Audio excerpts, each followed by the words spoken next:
Dear students, मैं doctor Archana Tiwari, assistant professor department of business administration, SPC government college Ajmer. आज का हमारा जो टॉपिक है वो है बीमा एजेंट का लाइसेंस, यानी कि लाइसेंस ऑफ इंश्योरेंस एजेंट। तो बीमा एक ऐसा व्यवसाय और कार्य है जिसका कि सभी कंट्रीज़ में नियमन होता है। इसलिए बीमा व्यवसाय एवं कार्य करने वाले प्रत्येक व्यक्ति को बीमा संबंधी सभी कानूनी प्रावधानों एवं विनिमय के अनुरूप कार्य और व्यवहार करना पड़ता है। बीमा एजेंट इस सामान्य सिद्धांत के अपवाद नहीं है, उन्हें भी इन्हीं कानूनी प्रावधानों और उनके अधीन बने विनिमयों के अनुरूप भी कार्य एवं व्यवहार करना पड़ता है।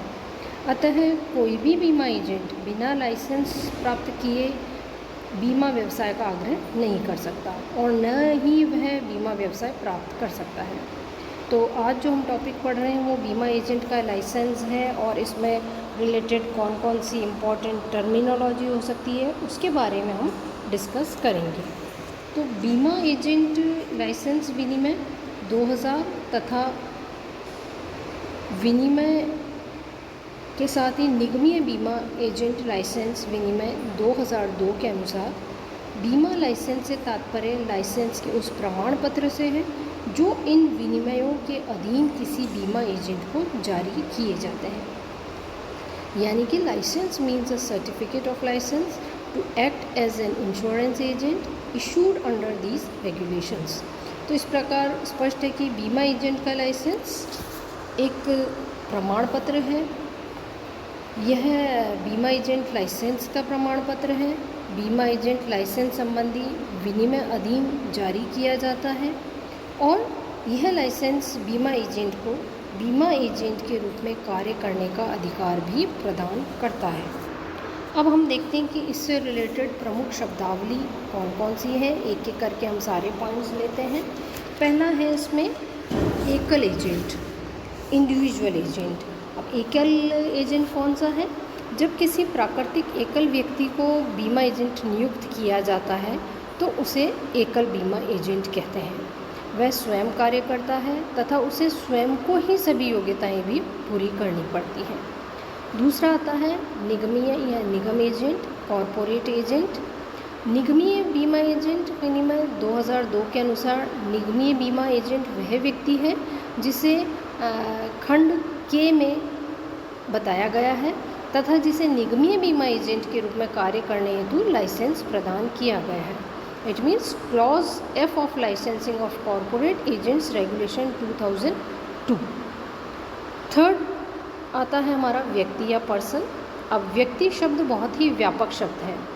निगमीय बीमा एजेंट विनिमय 2002 के अनुसार व्यक्ति शब्द में निम्न को शामिल किया जाता है, जैसे कि कोई फर्म हो सकती है, कंपनी अधिनियम के अधीन निर्मित कोई कंपनी हो सकती है, कोई बैंकिंग कंपनी हो सकती है, बैंकिंग कंपनी के समान ही कोई नया बैंक हो सकता है, क्षेत्रीय ग्रामीण बैंक हो सकता है, सहकारी समिति, सहकारी बैंक, पंचायत या स्थानीय प्राधिकरण, गैर सरकारी संगठन यानी कि NGO हो सकता है, सूक्ष्म उधार देने वाली वित्तीय संस्था हो सकती है यानी कि माइक्रो लैंडिंग फाइनेंस कंपनीज भी हो सकती हैं, रिजर्व बैंक के पास पंजीकृत गैर बैंकिंग वित्तीय कंपनी हो सकती है और अन्य कोई संस्था या संगठन जिसे प्राधिकरण अनुमोदित करे। तो यह उल्लेखनीय है कि व्यक्ति शब्द में एकाकी व्यक्ति भी सम्मिलित है। निगमीय एजेंट की दृष्टि से व्यक्ति की परिभाषा में एकाकी व्यक्ति सम्मिलित नहीं किया जाता है। नेक्स्ट आता है संयुक्त मिश्रित निगमीय एजेंट यानी कि कॉम्पोजिट कॉरपोरेट एजेंट। संयुक्त या मिश्रित निगमीय एजेंट बीमा एजेंट वह है जिसे किसी जीवन बीमाकर्ता तथा साधारण बीमाकर्ता दोनों के लिए ही बीमा एजेंट करने का कार्य का लाइसेंस प्राप्त है। मनोनीत या नामांकित व्यक्ति यानी कि डेजिग्नेटेड पर्सन हो सकता है।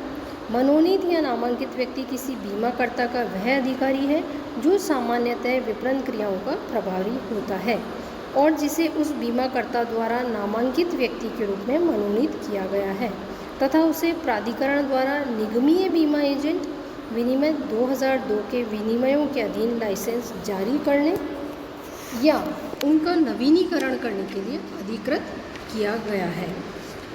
नेक्स्ट आता है अनुमोदित संस्था। यानी कि अप्रूव्ड इंस्टीट्यूशंस।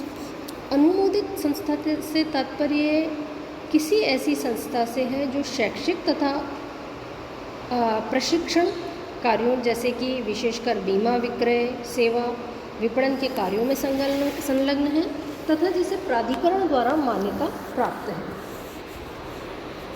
नेक्स्ट है प्रमाणन या सर्टिफिकेट।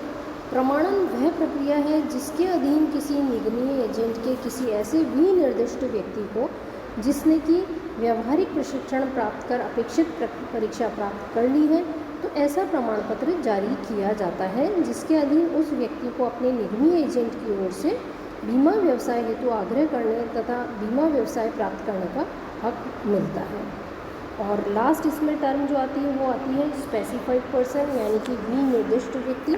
तो विनिर्दिष्ट व्यक्ति से तात्पर्य कंपनी या फर्म के किसी भी संचालक अथवा साझेदार या एक या अधिक कर्मचारियों तथा अन्य संस्थान की दशा में उसके मुख्य अधिशासी से है, जिसे निगमीय एजेंट द्वारा विनिर्दिष्ट व्यक्ति के रूप में मनोनीत किया गया है, जो व्यावहारिक प्रशिक्षण ले चुका है, परीक्षा दे चुका है तथा जिसका प्रमाणन हो चुका है और जो निगमीय एजेंट की ओर से बीमा व्यवसाय का आग्रह करने एवं बीमा व्यवसाय प्राप्त करने के लिए उत्तरदायी है। तो इस प्रकार से आज जो टॉपिक हमने देखा है उसके साथ में लाइसेंस प्राप्त करने से पूर्व की आवश्यक बातें भी हम डिस्कस करेंगे। तो इसके अंतर्गत हम व्यक्तिगत योग्यताएं, औपचारिक योग्यताएं, संस्था के मुख्य उद्देश्यों में बीमा व्यवसाय का होना, शैक्षणिक योग्यता, प्रशिक्षण योग्यता आदि के बारे में भी हम आगे के लेक्चर्स में डिस्कस करेंगे। तो आज का जो हमारा टॉपिक है ये रिलेटेड है बीमा एजेंट का लाइसेंस कैसे मिलता है उसको, इसके बारे में भी हम बाद में जानकारी प्राप्त करेंगे। साथ ही साथ हमने आज इसका मीनिंग भी देखा है, इसके जो टाइप्स हो सकते हैं, एकल एजेंट, निगमीय एजेंट, व्यक्ति के बारे में हमने देखा है। साथ ही साथ कुछ और जो इम्पोर्टेंट टर्मिनोलॉजी है उसके बारे में भी इस लेक्चर में हमने डिस्कस किया है। और इसके साथ ही जो पूर्व की आवश्यक बातें वो भी बीमा एजेंट को ध्यान रखनी चाहिए। तो जो लाइसेंस प्राप्त करने से पूर्व की आवश्यक बातें हैं वो कौन कौन सी हैं? पहला होना चाहिए व्यक्तिगत योग्यताएं। बीमा एजेंट का लाइसेंस प्राप्त करने से पूर्व सभी आवेदक कुछ न कुछ व्यक्तिगत योग्यताएं धारित होनी चाहिए उनमें। इन योग्यताओं में से कुछ योग्यताएं जैसे कि आवेदक वयस्क होना चाहिए, it means he must be major person. आवेदक स्वस्थ मस्तिष्क का होना चाहिए, he must be of sound mind. और ये योग्यताएं गैर प्राकृतिक या कृत्रिम व्यक्तियों की ओर से बीमा एजेंट के लाइसेंस का आवेदन करने वाले व्यक्तियों अर्थात निगमीय बीमा प्रशासकों, कॉरपोरेट इंश्योरेंस एग्जीक्यूटिव्स में भी होनी चाहिए। साथ ही साथ औपचारिक योग्यताएं होनी चाहिए। यह अपेक्षा गैर प्राकृतिक व्यक्तियों की ओर से बीमा एजेंट लाइसेंस का आवेदन करने वाले निगमीय बीमा प्रशासकों यानी कि कॉरपोरेट इंश्योरेंस एग्जीक्यूटिव से है। वे बीमा एजेंट के लाइसेंस के लिए तभी आवेदन कर सकते हैं जबकि उन्हें उनकी कंपनी, फर्म या संस्था द्वारा औपचारिक रूप से नामांकित या मनोनीत किया गया हो। नेक्स्ट उसमें जो योग्यता होनी चाहिए वो होनी चाहिए संस्था के प्रमुख उद्देश्यों में बीमा व्यवसाय का होना। यानी कि यदि बीमा एजेंट का लाइसेंस का आवेदन किसी कंपनी, फर्म या अन्य संस्था की ओर से किया जा रहा है तो उस कंपनी, फर्म या अन्य संस्था के सीमा नियम, साझेदारी संलेख यानी कि डीड या संविधान में बीमा व्यवसाय के कार्य को मुख्य उद्देश्यों में सम्मिलित किया गया हो। यदि उस कंपनी, संस्था आदि के उद्देश्यों में बीमा व्यवसाय करना मुख्य उद्देश्यों में शामिल नहीं है तो वह कंपनी, फर्म या संस्था अपनी ओर से बीमा एजेंट का लाइसेंस प्राप्त करने के लिए आवेदन करने हेतु किसी भी व्यक्ति को मनोनीत नहीं कर सकती है। साथ ही साथ शैक्षणिक योग्यताएं भी इम्पोर्टेंट हैं। बीमा एजेंट के लाइसेंस के प्राप्त करने से पूर्व यह भी आवश्यक है कि इसमें आवेदकों में आवश्यक शैक्षणिक योग्यताएं भी होनी चाहिए। ये शैक्षणिक योग्यताएं व्यक्तिगत रूप से आवेदन करने वाले तथा कंपनी, फर्म एवं संस्थाओं की ओर से आवेदन करने वाले सभी में होनी चाहिए। और ये किस प्रकार होनी चाहिए? यदि आवेदक किसी ऐसे स्थान का निवासी है जिसकी जनसंख्या 2000 की जनगणना के अनुसार 5000 या अधिक की है तो उसने किसी मान्यता प्राप्त बोर्ड या संस्था से कम 12वीं की कक्षा या उनके समकक्ष कोई परीक्षा पास कर ली हो। यदि आवेदक किसी अन्य संस्था का निवासी है, स्थान का निवासी है, तो उसे किसी मान्यता प्राप्त बोर्ड या संस्था की 10वीं की कक्षा या उसके समकक्ष कोई परीक्षा उसने पास कर ली हो। प्रशिक्षण योग्यताओं में यदि प्रथम बार लाइसेंस हेतु आवेदन किया जा रहा है तो आवेदक को कम से कम 100 घंटे का व्यावहारिक प्रशिक्षण यानी कि प्रैक्टिकल ट्रेनिंग पूरा किया जाना चाहिए और यह प्रशिक्षण अवधि 3-4 सप्ताह की होनी चाहिए। प्रशिक्षण उसी व्यवसाय के क्षेत्र में होना चाहिए जिस व्यवसाय के लिए लाइसेंस हेतु आवेदन करना है। दूसरा आ सकता है यदि आवेदक पहली बार बीमा एजेंट का मिश्रित लाइसेंस प्राप्त करना चाहता है तो उसे कम से कम 150 घंटों का व्यावहारिक प्रशिक्षण प्राप्त करना चाहिए। तीसरा आता है कम से कम 50 घंटों का व्यावहारिक प्रशिक्षण प्राप्त किया जाना चाहिए। यह insurance institute of India Mumbai से हो सकता है, institute of chartered accountants of India New Delhi, institute of cost and works accountants of India Kolkata, institute of company secretaries of India New Delhi से भी हो सकता है। साथ ही साथ भर्ती पूर्व परीक्षा पास करना उसके लिए ज़रूरी है, पास करनी ही चाहिए उसे। उसकी व्यावसायिक योग्यताएं भी होनी चाहिए, यानी कि लाइसेंस प्राप्त करने से पूर्व ही उसे व्यावसायिक योग्यता भी प्राप्त है, जैसे कि बीमा आवेदन में बीमा व्यवसाय का आग्रह करने और बीमा व्यवसाय प्राप्त करने का आवश्यक ज्ञान उसे है या नहीं, ये भी देखना ज़रूरी है। उपयुक्त प्रारूप में आवेदन किया जाना चाहिए। बीमा एजेंट के लाइसेंस पर तभी विचार किया जाएगा जबकि आवेदक ने उपयुक्त प्रारूप में आवेदन किया है, यानी कि एकाकी बीमा एजेंट के लाइसेंस के लिए फॉर्म 5A होना चाहिए, निगमीय बीमा एजेंट के लिए फॉर्म A1 होना चाहिए।